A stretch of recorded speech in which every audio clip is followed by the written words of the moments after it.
It's time for the Game Show Fans Podcast with Josh and Danny. Hello, and welcome to episode 3 of the Game Show Lovers Podcast. I am Joshua McLeod, and with me as always is... Danny Lewis. And we are here to re-record episode 3. I guess that would make this episode 3.1 because due to some technical glitches, we ended up losing the audio for episode 3. Yeah, and we thought the audio was very good, and we didn't want to lose it, so we're going to re-record it. Yeah. Let's hope we're as brilliant as we were during that. Oh, yeah. But the subject for this episode of Game Show Lovers Podcast is American game shows that were more successful in other countries, or shows that we saw in the U.S. They may not have necessarily originated here, some of them certainly did, but shows that were much more popular or successful when they had foreign versions in other countries. Danny thought of this idea. Mm-hmm. I did. Yep. And it's a good one because there are a lot, and the idea was initially inspired by one of your favorite shows, which is... Lingo. Lingo, which originated... Actually, it's a weird story behind Lingo. I guess I can go into it because I know the most... I assume you want me to. Lingo originated in the U.S. No, it originated in the U.S. Oh, okay. Started in the U.S. in 1987 by Ralph... Was it Ralph Edwards' production? No, not Ralph Edwards' production. Ralph Andrews' production. Let me start that. Yeah. Started by Ralph Andrews Productions, who developed the format, I believe, for syndication, and it was originally hosted by Ron Michael Reagan. Reagan. Yeah, Michael Reagan. Yeah. Michael Reagan, Ronald Reagan's son. Adopted son. Mm-hmm. And halfway through the series, he left the show, and Ralph Andrews ended up hosting the rest of the run of the series. Mm-hmm. Unfortunately, the series, I guess, didn't do super well in the ratings because a bunch of the contestants ended up not getting their prize money. That's right. Yeah. The production company went bankrupt. Yep. And that was really the end of it for Ralph Andrews. I don't think he ever produced anything after that. Yeah. And in an attempt to keep the company alive, I'm guessing, he sold the format to the Netherlands. And they did very successful with it. Yep. Their version, which ran forever. Mm-hmm. It's not still on, but... At least 15 years. Yeah, I don't think it's still on, but it was on for a very long time. It wrapped up in the... Okay, it lasted from 1989 to 2014 in the Netherlands, so just a couple years ago. 15 years. No, 25. Oh, 2014. Okay, I thought you said 24. Yeah, that is a long time. Yep.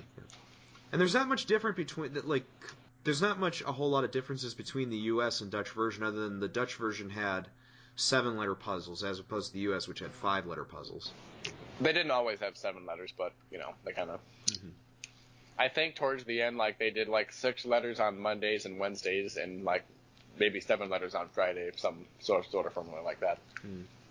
And then, obviously, the American season 1 of the American version was taped on the Dutch set using American expatriates who were living in the Netherlands as contestants, so... Which is why that season wasn't aired by Game Show Network for a long time. Still isn't, but... Well, it wasn't rerun. It was aired initially. Yeah. How many do you have from the initial Season 1 run? Do you know? Let's see. I think I have at least a dozen. Maybe all, but a few. Okay. Well, I like to have all of them, though.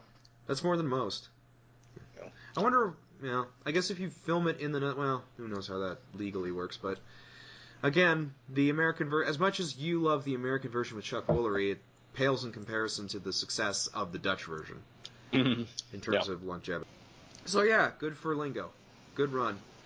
Next we move on to The Weakest Link. Yeah, The Weakest Link started in the UK, and when it started in the US, they actually had the same host, Anne Robinson, who flew from England to LA numerous times just to do both shows. Yeah. And they originally they were going to audition to a bunch of different people, but they ended up going with her because I think she captured the spirit of it well. Plus, America's just like mean British people, I think. We prefer that over mean Americans or mean Canadians. Yeah. She was really the first mean... Well, no, I guess the Inquisitor from Inquisition was mean, but...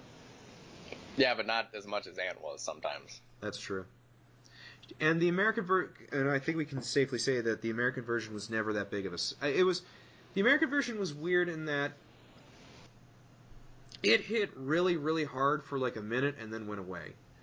I don't remember people really actively watching Weakest Link. I know you weren't there for it at the time, but there was a lot of hype around it. before it premiered, and then when it premiered, it kind of what's the word? It like all sizzle no steak, or it went up in flames really quickly, and then it went away. Yeah, NBC promoted the heck out of it when it was first. You can find like a lot of the promos online if you look hard enough. It was super mega promoted. It was because everyone at the time was looking to find the next kind of Who Wants to Be a Millionaire for their network. Yeah. Although with The Weakest Link, it's very almost near impossible to win $1 million because you'd have to get the perfect chain every single time. Which I wonder what the most amount of money anyone's ever won on that show. I think it was. I only remember a perfect chain happening once on the original American series. Oh yeah. So I'm thinking it was like 137,000, something like that. Oh, like over the whole show. Yeah, like that was that was the most for the entire show, and I think that was the highest it ever got. It certainly never surpassed 150,000. Yeah, because that's it's hard enough to get a perfect chain once. You have to get a perfect chain every single time. Mm-hmm.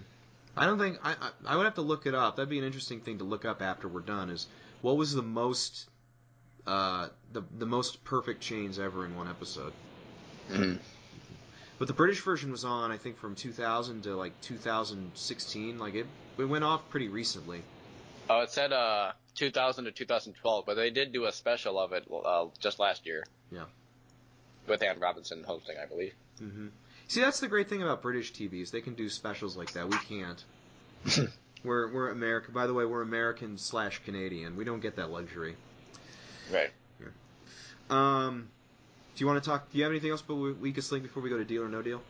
Well, yeah, because the American version, we had two different hosts. We had Ann Robinson, and then we had George Gray. What do you think? What do you think about George in comparison to Ann? I mean, he wasn't bad, but the problem is the show was marketed so heavily under Ann Robinson. I don't think it stood a chance with any host other than her. Mm.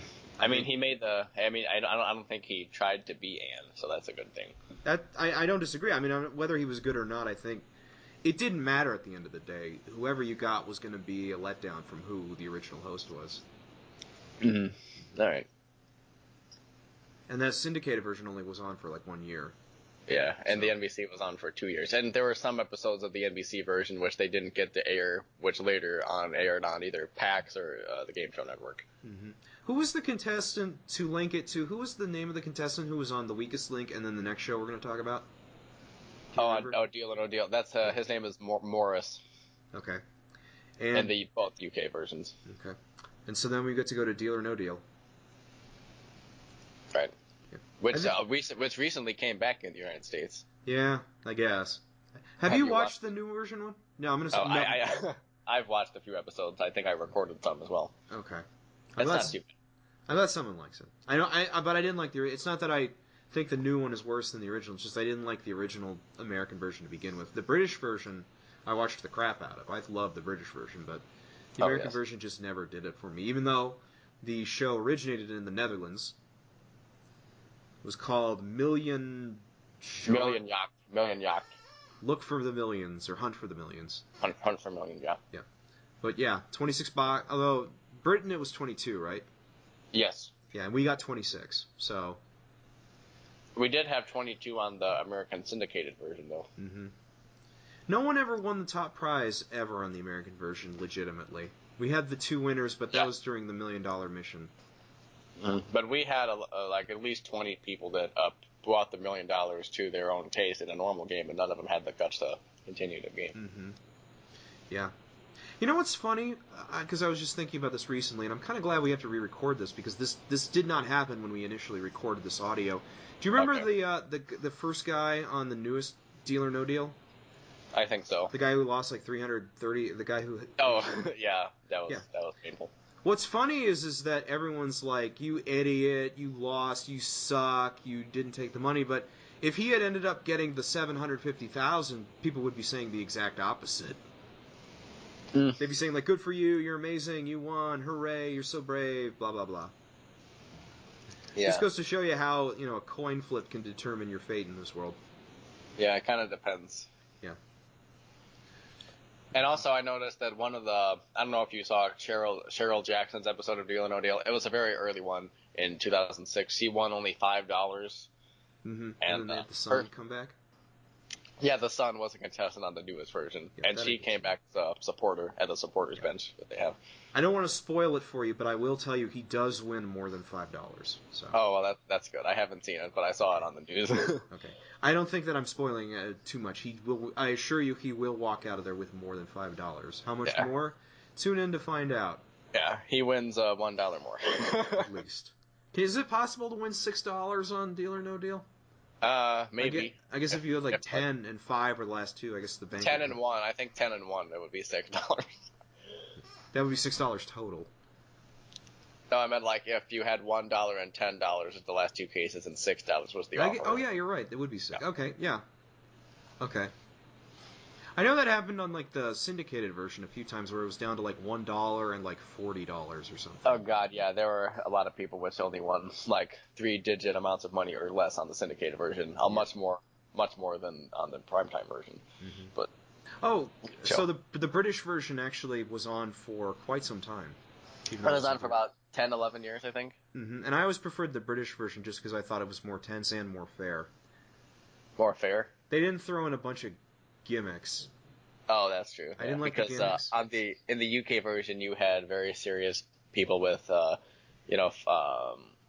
sometimes sad backstories, and you had that occasionally on the American version too. But on the American version, you would have a pony as an offer. Did you see that episode? Yeah. Well, and they would always try to rig it on the American version so that you would win something. Like they would be like, you get $10,000 no matter what, yay! But with the British, that's what happened with Richie Bell's episode. Yeah. With the British version, like you got a guy in a wheelchair, and it's like, well, look, if you pick the wrong case, it sucks. But just because you're in a wheelchair, just because we don't want you to walk out with it, but that's how it works. And plus, some people would get very sad whenever like the big amounts of money were off the board. Mm-hmm. We need to talk about the 1P Club. Oh yeah, the 1P Club. It's very funny. Which is a phenomenon of the British version. It's not something you see in the American version. The 1P Club was everyone who would want a penny on the UK version of Deal or No Deal, which was at least 30, 40, somewhere in that area. Yeah. I always wonder. Go ahead. I said I could be wrong. So what are you going to say? I was going to say I always wondered how more people ended up winning the penny than the $1 million, but I guess more people backed out. Because the British version, they didn't have $1 million. It was $250,000. Yeah, $250,000. Yeah, so maybe that's why there were more people willing to go for it in the British version, because the risk was a little bit lower than the American version. Mm-hmm. I don't know many people that would risk $750,000 for a chance at the $1 million when they could end up walking with like a $300. I wouldn't do that. I might get yelled at by guys on the internet. Oh yeah. But if you won $1 million, they would say the exact opposites. Thank you. But yeah, in the UK version, I also kind of think it's interesting how the bankers on these international versions are a lot different. Yeah. Because in the UK, the offers are, let's see, what the banker is supposed to do, it's not necessarily about math. In the American primetime version at least, I would think it's like a little bit of math plus a little bit of contestant thought or whatever. Mm-hmm. But in the UK version, the offers are completely way too low than how they should be, even with that. I was wondering how they figured it. And it was similar on the US syndicated version, where the offers were way lesser than how they would have been on the primetime version. Well, I know on the British. Hold on, give me a minute to turn my brain on. I think it was the British version. I remember a clip where the banker countered 2 different times. Like where the contestant said no swap, and then he said, "Are you sure you want to swap?" And then she changed her mind and she swapped, and it ended up being wrong. I can't remember what it was. It was like some insane reverse psychology, and she ended up. I never saw that episode. That sounds like something the British banker would do, though. Yeah. Although they did have something on there called the Banker's Gamble. Oh yes, Box 23. Or is that something? No, that's different. That's talk about the Banker's Gamble, then we'll talk about Box 23. Well, the Banker's Gamble was it only happened once or twice. I'm not sure, but it did happen for the second person to win $250,000 because she had dealt early. I think it was like at 8 boxes or something. She dealt at 17,500 pounds. Mm-hmm. So then we get to the last 2 boxes. She's playing out the rest of the game as if she had gone on, as they always do. The banker calls and offers her the banker's gamble. So here's what happens. She had 1p and $250,000 as the last two boxes. The worst and the best. Right? So the banker calls and offers the banker's gamble, which is you give back the money you dealt at in exchange for your box. And she took that and won the $250,000. Is that only offered if it's 1p versus 250,000? I'm not sure. I don't know. I'm sure it was offered more times than that, but I'm not sure the details. That I need to see. Now, I'm more familiar with Box 23. Yeah. Box 23 was interesting, too. Box 23 is a box with the number 23 on it, and there's 5 possible situations in the box. I'm not sure how they determine which one will go in the box, but that's a different thing for a different day. One is double your money, where you could double your money. One is half your money, where you could end up having half of the money you ended up winning. One is plus 5,000. What was the other one? I know the last one is... I think it was 10,000. Plus 10,000, and then the last one is lose everything. Yeah, nothing, half. I think there was one where you just keep your money. That's the same. Yeah, same. Right? That's what it was. Yeah. I think that's what it was. Half, same, double, plus 10,000. Plus 10,000, nothing. Mm-hmm. And again, you're offered it. You can choose to not take it at all, or you can choose to go for the box, and you've got a chance at walking out with double your money or walking out with nothing. Mm-hmm. And I remember there was one guy who won the $250,000 on the British version who would have gotten a double if he'd gone for it. Yeah. But, still congratulations for him. Yeah. I wonder how they would have handled a $500,000 on that show. You want to go to Dog Eat Dog? Yeah, sure, why not? It's a dog eat dog world, and I believe it definitely originated in the UK. Mm-hmm. There's like one episode online if you can find it. Good luck. Yes, it's a very good episode. And we watched it. I think we watched it together. But yeah, we watched that episode. That one, I always prefer the British version of the American version. Just because I've seen the American version more than the British version. The American version is more readily available because GSN reran it. Although the British version did air in America on BBC One here in the U.S. Was it BBC America? Yeah, BBC America. Okay. And it also aired. They also aired another show. I can't remember what it was called. But it was where 5 people play. I'm sure a bunch of game show people listening to this are pissed that I don't remember this off the top of my head. But it was 5 people, and one of them has been given all of the answers. Oh, you're thinking Hollywood Showdown? No, this is a different one. No, that's not Hollywood. Okay. Dirty Rotten Cheater? Something like that. One of them has been given all of the answers, and they all have to answer the questions. And then the last person has to... Then, like, when they get to the end of the game, everybody has to take a vote, and they have to figure out who they think the cheater is. And if they're right, then the other 4 get to split the amount of money that was accumulated. But if they're wrong, then the cheater gets all the money. That's interesting. Mm-hmm. Was it a UK game show or US? Yes, UK. I don't think there was ever an American one. Okay. I remember because I liked it, but yeah. Dog Eat Dog. British version was better, even though I think it was on for less time. The US version, it had the same concept, pretty much, right? Yeah, it had the same concept, but all the stunts were like way more elaborate. They were more fear factor-ish. Yeah. But were they less dangerous? Because I know that there was at least one guy on the US show, maybe on the first episode, who almost died and had to go to a hospital. Yeah, I think it was the pilot the first episode of Dog Eat Dog. One of the guys, like, they did this thing, which, again, this always seems like a bad idea. I don't know why shows do this. But where these 2 guys are basically underwater, attached to a bungee system, and they have to try to stay down there as long as they can, and if they let go of the cord, they end up getting, like, yanked out of the water, and then I guess the guy who got pulled up first ended up, like, accusing the show of giving him brain damage because he was down there for so long. There was articles at the time. You could probably find some if you look hard enough online, but I know that they silenced that pretty quick. Yeah, they probably paid for it or something. Yeah. Oh, I just found out the name of the show you might have been talking about. Is it called The Enemy Within? Yes. Okay. The Enemy Within. I don't remember what Dirty Rotten Cheaters was. Yeah, they tried to do a version of it in the U.S., which essentially was Dirty Rotten Cheaters, but yeah. Okay. Dog Eat Dog, hosted by Brooke Burns. Yeah, who later achieved greater fame as the co-host of The Chase. Yeah. On GN7. I wish The Chase was still on. I really wish it was. I know they're rerunning it, but I wish they had episodes. Didn't we talk about how did they stop filming for The Chase because they kept giving out too much money? I can't remember if it was on one we aired or not, but yeah, I know that that's my theory. I don't know if anyone. I didn't read this. This is solely my conspiracy theory, but I think the reason that the show went off the air was because that the show gave away such huge prize amounts that at a certain point it was more beneficial to just rerun the old episodes than to make new ones. Mm-hmm. Yeah, but on the episodes where the Beast won, that cost the network nothing, really, because I don't think they gave the Beast any money for doing it, other than being a cast member of the show. And even if it was like money, it was probably like nothing compared to what the contestants would have won. Of course. Yeah. You want to talk about Card Sharks? Oh, Card Sharks. Yes. Card Sharks, or Play Your Cards Right with Bruce Forsyth. Bruce Forsyth. It's identical to the American version, only it's played with couples instead. Mm-hmm.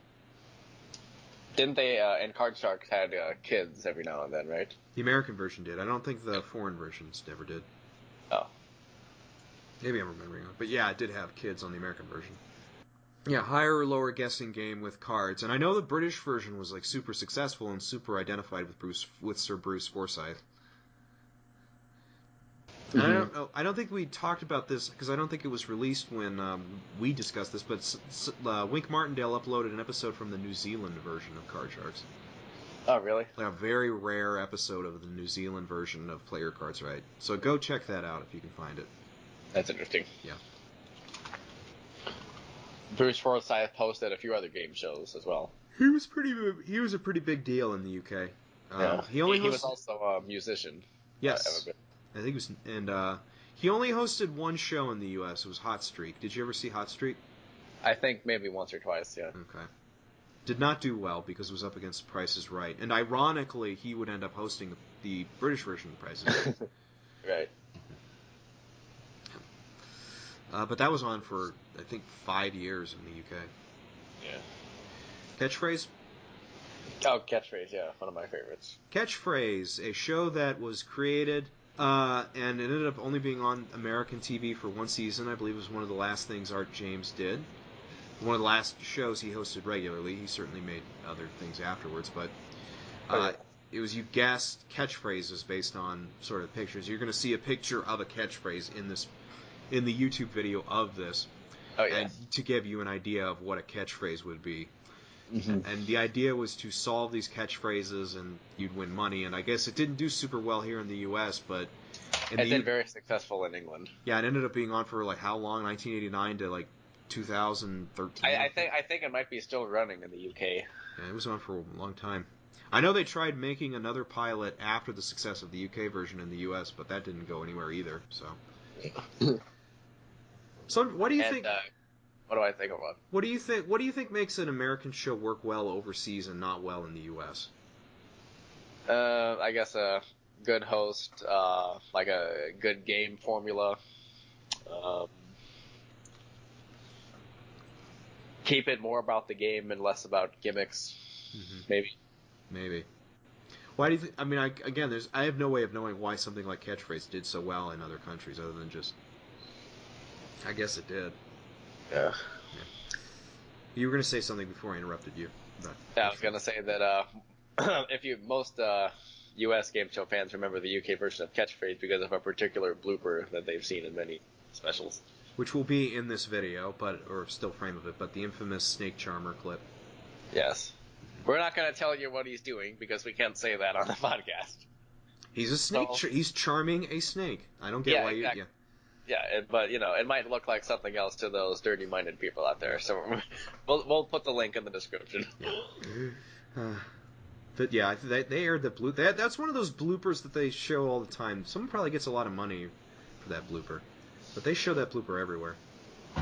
Yeah, I wonder if the contestants get any money. I don't think so. I know Jim Peck said that he still gets like paychecks from the blooper of him falling down the stairs on the Big Showdown. They aired that everywhere. He says he still gets like checks. It's for it's for like 30 cents, but he still gets checks from like all over the world for that blooper. That's funny. Mm-hmm. That's turning a negative into a positive there. Yeah. It's a pretty good moment if you've seen it. Mm-hmm. He laughs it off. That's good. Although I remember the picture, I remember the moment of the Australian version of Wheel of Fortune. This is another one that they showed everywhere, where the host of the Australian version runs out and falls, and everyone runs over to make sure he's okay. And he's like, "Yeah, I'm fine, I'm fine." And he gets back up, and he's just like, "Hello, welcome to Wheel of Fortune." He just completely brushes it off. I think I've seen that before. And have you seen Ross Schaefer's fall on Match Game 90? No, I need to look that one up. I've seen. Was it Edie McClurg accidentally stabbing Gloria Loring in the back with a card? I remember that clip. No, I don't remember that, but it wasn't that much. She throws the card, and then she like throws the card kind of casually, not realizing it's like flimsy, and it ends up falling straight down and hitting Gloria Loring in the back. And Gloria Loring fakes like she's just been stabbed. Oh, that's funny. I'll have to look that one up. Yeah. Do you want to go to the next show? Yeah, why not? Sale of the Century. Which was on for a very long time in Australia, was it? Australia. Because Reg Grundy essentially stole the rights to the show.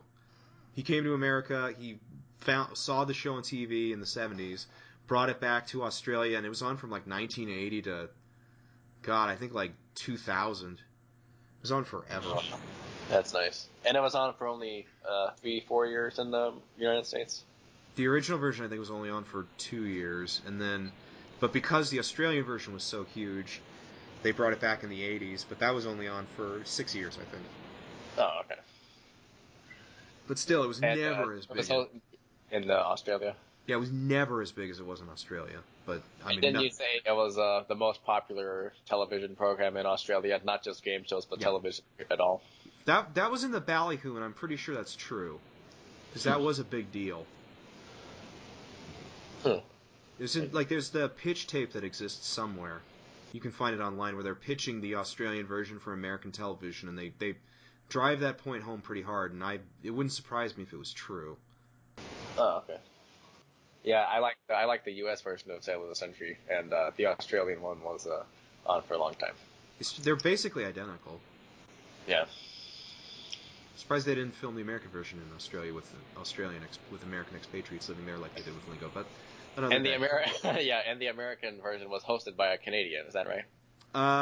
American Canadian, because Jim Perry was born in New Jersey, but he's one of the. I think he ended up. I think I gotta have to look into the history of that, but he. I think he was American, but he ended up hosting a lot in Canada. Oh, so yeah. I think he had Canadian citizenship. I don't know how he got it, but he ended up hosting in Canada a lot because he hosted. I think it was Headline Chasers Forever, which was a big show in Canada. Uh-huh. And then he hosted a couple of Miss Canada pageants in the 70s and 80s. Yeah, and then he came to America, and they talk about this in one of the game show books I have, that he was like the most famous face, like the most famous Canadian. It was completely unknown in America, but he ended up getting known because of Card Sharks. Huh. And then moving on to Sale of the Century. So, okay. The most experienced game show host who had never worked in America. Jim Perry. Yep. What a guy. Unique story. I'm trying to think of anyone else had any other American hosts had a unique story like that.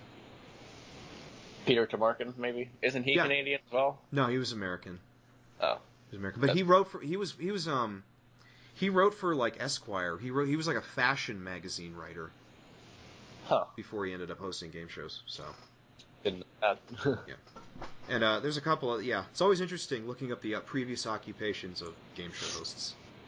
Yeah.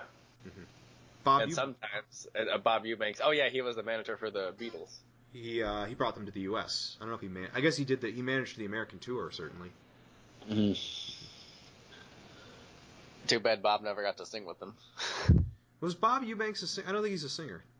I know, but that would have been interesting seeing Bob Eubanks sing with the Beatles. Yeah, I'm sure there's interviews I know there's pictures of him with the Beatles. So. I haven't seen it, but that would be nice. Yeah. Well, that's one of those. That was actually a question on Trivia Trap at one point, which was another short-lived game show that Bob hosted. He said, "Who brought the Beatles to the U.S. on their first American tour?" And the answer was Bob Eubanks. Yeah. Did Bob act like he didn't know, or what was he it? did? Yeah. And they actually thought the answer was not Bob Eubanks. And so he's like, you don't think it's me? Okay, I hope you're right. Let's cut me. Oh, no, it was me. Wow. Yeah. Kind of like on, I don't know, did you see that clip of Greed where they ask, it was a question about Chuck, and they ask him, which of these shows did not feature Chuck Woolery as a regular host? And these contestants said it was Wheel of Fortune that he did not host, which most people know is wrong. And they lost on the first question because of that. Never hosted Singled Out. Singled Out. What was that show? That was a dating show on MTV.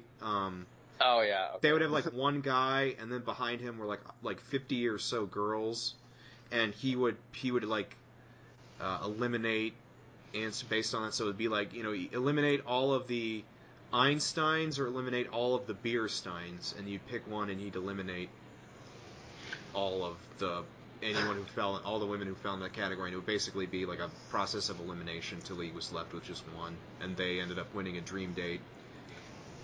Yeah. It was an MTV show. Yeah, Chuck would have been good on that show. It would have been interesting, but it was very MTV, so it was hosted by Chris Hardwick. Oh, Chris Hardwick. Before was, At Midnight. That's a good show. Yeah. Chris Hardwick and Jenny McCarthy was the other one. Oh yeah. Jenny McCarthy or Jenny McCartney? It's McCarthy. The one that dated Jim Carrey. Yeah, it's McCarthy. And then after she left, Carmen Electra got the job.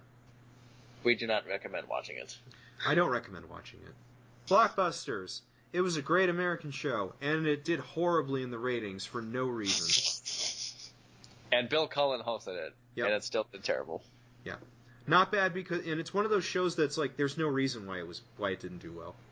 Yeah. You look at it, it's like, why did this fail? There's no reason. Mm. And I think in Adam's book, Quizmaster, which you can buy. The Deaf. Yeah, you can find that online. I think he even says like they did testing to see like what's wrong with it. They what do you call it? Focus grouped it. Like, what's wrong with this show? And everyone said nothing is wrong with the show. It's like, huh? Well, that's weird because no one's watching. Sometimes that happens. I had a feeling it might have been because of the two contestants versus one aspect. You'd think that, but then they did the version later with the 1 versus 1, and that didn't do well either. So. Yeah, but that version didn't have Bill Cullen. That's true. It was Jerry Rafferty. That was not Jerry Rafferty. Jerry Rafferty sang Baker Street. Bill Rafferty. Bill Rafferty. The late Bill Rafferty, yeah.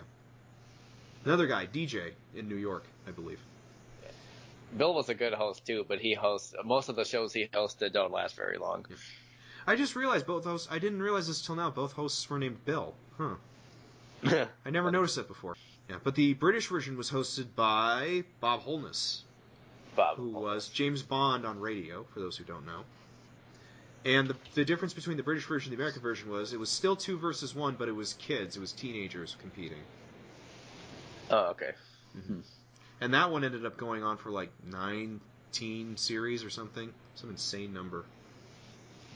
And it was the same format, pretty much? Exact same format. The only difference was there were a few little aesthetic differences, but the only really big difference was at the prize was not I don't think you're allowed to give money to kids in England. So it's like it was like a prize is what you get if you completed the gold run. Oh, like a trip or something? Yeah, trip, and then with each subsequent one, the trip would the prize would get even bigger. And I think I remember one episode where a kid won like a trip to India, which you could never do. Yeah, he probably enjoyed that. You couldn't give that away on the U.S., but certainly there. And I think I could be wrong. I know in Australia you don't, but I think you don't have to pay taxes on your prizes in England. Yeah, I think so. And in Australia. Yeah, definitely not in Australia. But that's how it is in the United States. Yeah. Uncle Sam gets his cut. Mm-hmm. We'll talk about Funhouse, because I love Funhouse, both the U.S. and the British one. Yeah. Was there much of a difference between the two? The only big difference I can think of is the power prize was on the American version, if you picked the right tag, you won the power prize. In the British version, if you picked the right tag, they asked you a question in order to win the power prize. But other than that, it was pretty much the same.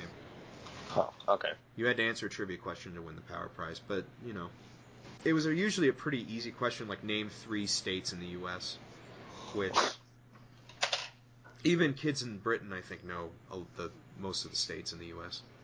Well, that's assuring. Yeah. And there was another one. It was like name 3 types of clouds or something like that. Stuff that not super tough questions for children. Name something a burglar does not want to see when he breaks into a house. Oops, wrong show. No, that's a different thing.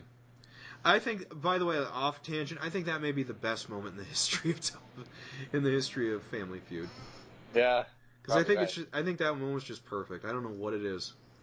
Yeah. Or Family Feud in general, or just Steve Harvey. Certainly the Steve Harvey version. I think that's the best moment. Steve Harvey version. You get a good moment. You get a good moment in at least every Steve Harvey episode, at least once. Yeah. Well, because I love what people remember Steve's reaction, but what I love is the other guy, not the guy who said naked grandma, but the other guy. The guy on the other side of the podium. Yeah, the guy on the other side of the podium. He's like, I don't want to see that either. That was like the perfect cap. Yeah. And then Steve says, "Okay, turn it," and it comes up as occupant or gun, and he's like, "That's the occupant person." Yeah. Okay. What was the other one? Name an occupation with a lot of neurotic people. Which, by the way, for those who aren't super literate, neurotic means kind of think like a Woody Allen type, if you can. Yeah. And someone says porn star. Was this on Steve Harvey? Yeah, this was on the Steve Harvey version. And someone said porn, and the person said porn star, and the card turns over and it says actor, and Steve Harvey's like, really? We're counting well, that's true. That counts. We're counting a porn star as an actor. Yeah. Have you ever seen a porn actor act? How early was this in Steve Harvey's run? Do you know? I think this was 2nd or 3rd season. Okay, you see, by then he wasn't used to it, but nowadays he's, he doesn't even care now. He really plays up to it, which I know Steve Harvey gets so much crap, but I think he really saved that. Oh, he saved a few, no doubt about it. Like people say John O'Hurley. I'm like, John O'Hurley was so boring. I'm sorry, John O'Hurley, if you're listening to this, which I know you're not, but the John O'Hurley version was so boring. It was literally just, is it Martha Stewart? No, I guess not. Okay, you didn't win. And the bullseye bringing back in John O'Hurley's last season didn't help things either. No. That's one of those. There's an interview with someone at Fremantle who said that. It was like, why is this still on? We got to change this if we want to keep this on the air, and that's why Steve Harvey was brought on. And clearly it was the correct decision. And back when, I think we may have talked about this before, I'm not sure if this was on a podcast or not, but when you said that when John O'Hurley or Richard Karn was the host, it wasn't as talked about as much. I don't remember anyone talking about the John O'Hurley or Richard Karn version. Oddly enough, I remember people talking about the Louis Anderson version. But I feel that was in passing the same way we talked about Weakest Link earlier, where it was like people were watching it, but they weren't really watching it. Yeah. They were aware of it. They were focused on Louis Anderson and how uninterested he was in the job. Yeah. People remember Louis Anderson being uninterested, but Richard Karn really wasn't interested either. He was like, I'm Richard Karn. Let's triple the points. Let's double the points. Yeah. That's Richard Karn. They had to do a bunch of that crap. Yeah. Mm-hmm. Did you ever watch the behind the E! True Hollywood story of Family Feud? It's online still. I have seen a few episodes. The E! True Hollywood story of Family I've seen that a couple times. I don't know why I said episodes. Okay. I just remember watching and thinking, wow, this is basically just Howard Flesher takes a huge crap on Richard Dawson and Ray Combs, Howard, who was the producer of Family Feud and Super Password later. Mm-hmm. Yeah. I love Howard and Richard didn't always get along. No. According to that documentary. Yeah, and that's one of the problems with that documentary. And I know Richard Dawson wasn't doing interviews at that time, but it's basically just Howard Felcher talks about how much he hated working with Dawson. Yeah, and then some of Ray Combs' family. Yeah.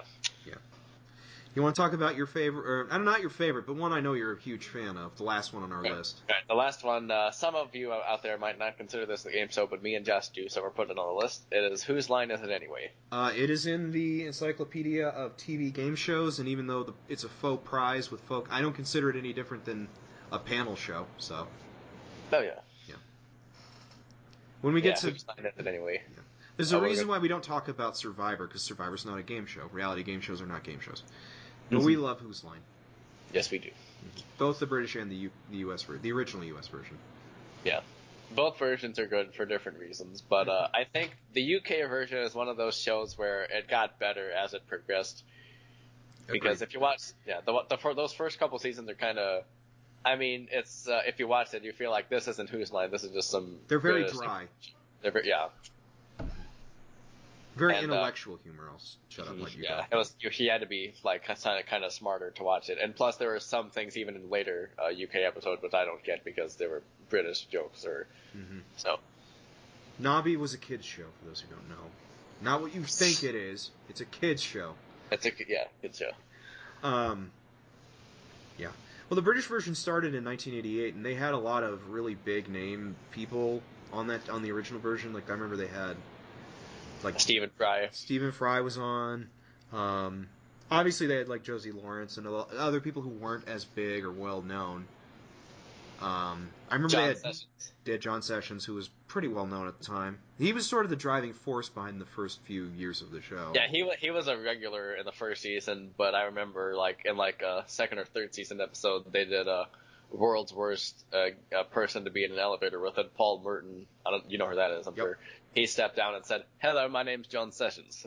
And everyone went. Yeah, well, John was not on that episode. Oh boy. But the whole crowd went nuts because they knew it was true. Yeah. He's not very well liked in the community. People don't like him. I didn't hate him. I mean, he was fine. Yeah, I don't know. I didn't watch much from the first two seasons. Yeah. Well, because go ahead. What were we gonna say? A&E released the first two seasons of the British series in the U.S. on DVD, so I actually have that DVD. Oh, that's neat. Yeah, but the problem is this was long before like Colin and Ryan were on the show, so. Right.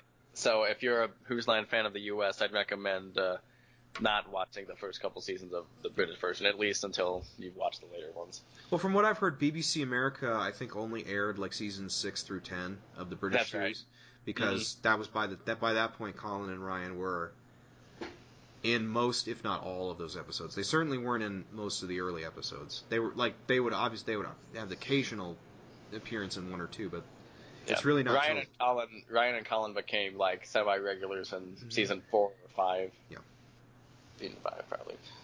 But it also started. I think it's important to talk about that. It started out as a radio show. Started out on radio, and I believe they were sold on cassette at some point.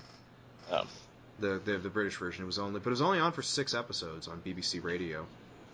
And if you're a fan of the show House MD, Hugh Laurie was on maybe 1 or 2 of those radio episodes with Stephen Fry. He was on one because he and Stephen Fry were on Juicer and Weaves, so they were together. They did that, and I remember who was the other? Yeah, Lenny Henry and Don French were pretty big in the UK. Did the radio. A bunch of people who did the radio version never came back to do the series, even though I know that they tried to get them back. Yeah, it would be interesting to see Dr. House do Whose Line today, because, he's well known. In the U.S., more so than... Yeah. I doubt that he would do it, but it would be interesting to see. Yeah. There are a couple people who should have done it in the United States. Mm-hmm. But the big, not being in reference to size, big in reference to being how much he was on the UK version was Mike McShane. Mike McShane, yeah. Who, some Seinfeld fans, he played FDR, Kramer's nemesis, on that show a few episodes. Yep. I've never gotten a straight answer why he never did the American version, but I think him and the producers had a dispute at the end of the 7th season, and he never appeared again. He did one final appearance in season 9, but that was about it. I've heard that, but I've never had it confirmed. So if anyone knows the reason, or if anyone can confirm that story, we'd love to hear it. But if Mike McShane himself would like to confirm it, he can comment on this video. I'm sure Mike listens to the podcast all the time.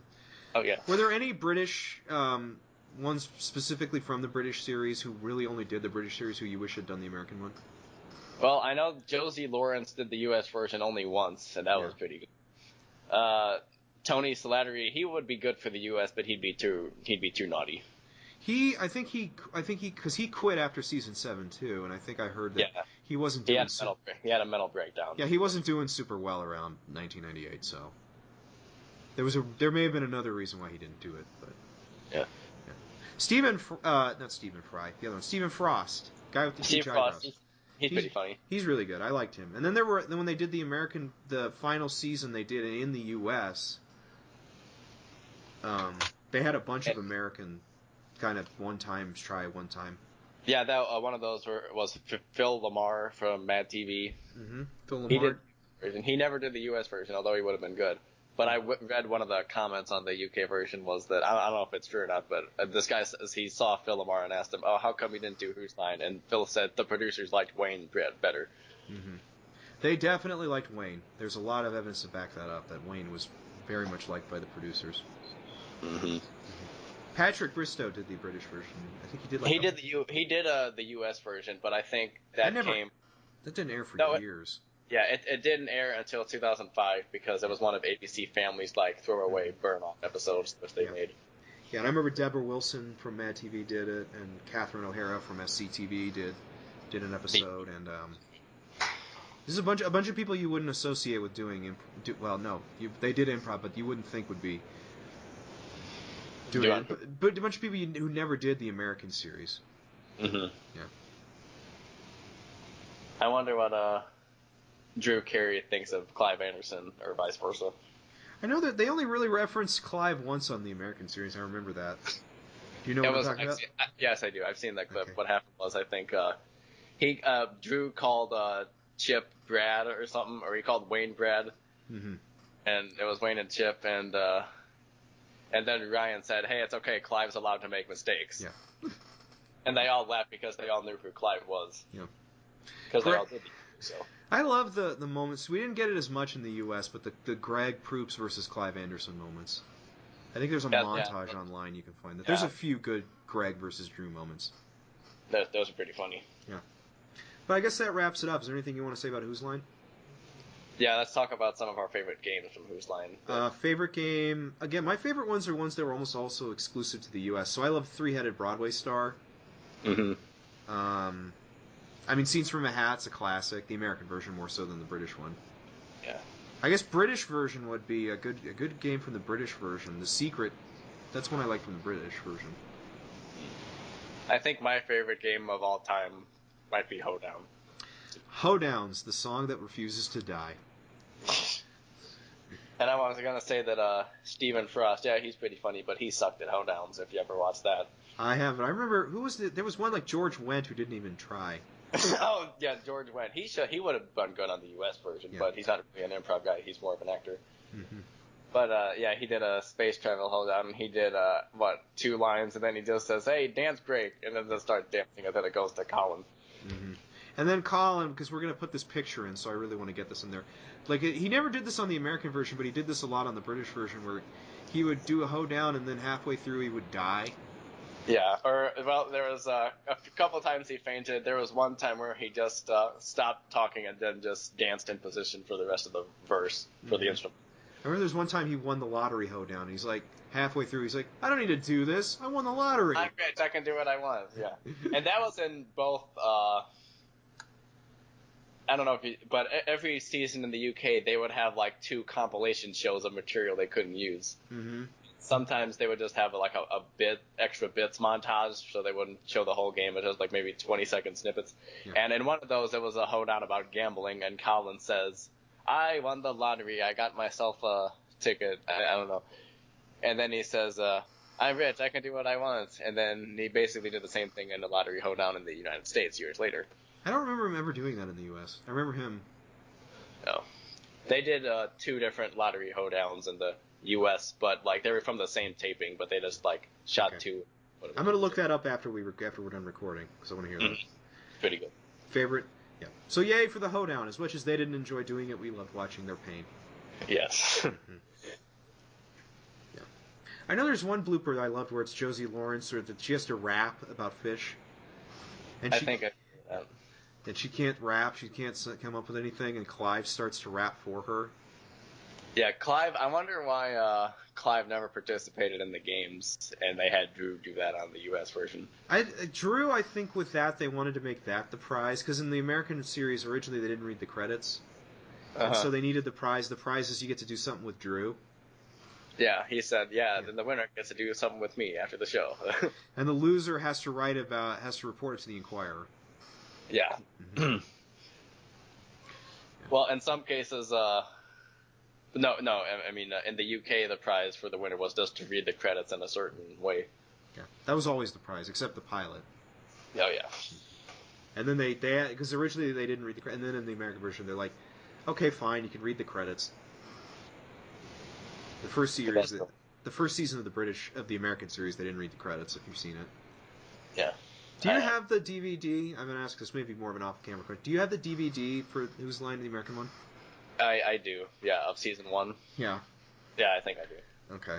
They have that blooper tape, which we don't want to get too in depth in, because in an attempt to keep this safe for work, that blooper tape goes way beyond safe for work. Yes, we'll save that for another podcast. Okay. Maybe. All right, but I guess that's it for this episode. Yeah, and this is the second time we've recorded it too.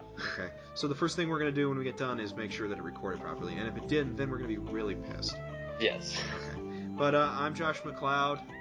I'm Dan Lewis. And thanks for listening, and remember, it's hard to see the end when you're beginning. Exactly.